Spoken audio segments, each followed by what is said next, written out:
Madame la Présidente, Monsieur le Vice-président, mes chers collègues, le rapport nous demande d'habiliter la Présidente à signer un accord de coopération avec les actuels gouverneurs du Grand Tunis.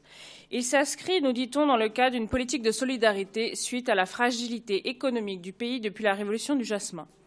Quelle étonnante façon de jouer les pompiers pyromanes, quelque temps après l'obstination irresponsable de M. Sarkozy à semer le chaos dans la région avec la complicité d'Hillary Clinton et de BHL, soi-disant pour apporter la liberté au peuple d'Afrique du Nord.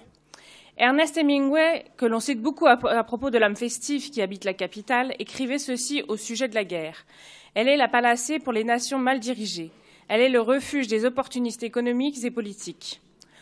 En lisant votre rapport et en parcourant vos domaines de coopération prioritaires, on se demande jusqu'à quand vous allez feindre d'ignorer que la Tunisie est devenue, depuis la désastreuse campagne menée en Libye, le point de passage majeur vers l'Europe pour l'immigration clandestine.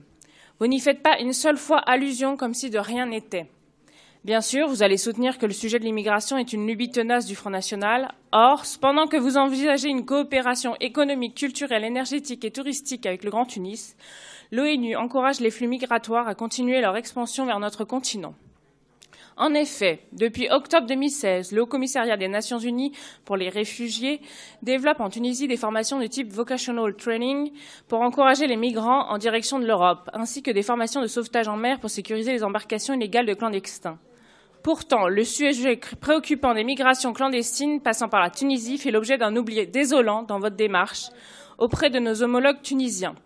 Est-ce vraiment inutile de se poser la question d'une Méditerranée apaisée par la fin des échouages en mer ? L'économie française et francilienne mérite que l'on s'arrête un instant pour se demander est-ce que notre politique doit laisser l'immigration clandestine nourrir indéfiniment la machine capitaliste? Est-ce que nous pouvons nous demander une minute si cela ne favorise pas l'abaissement des salaires sur notre propre territoire?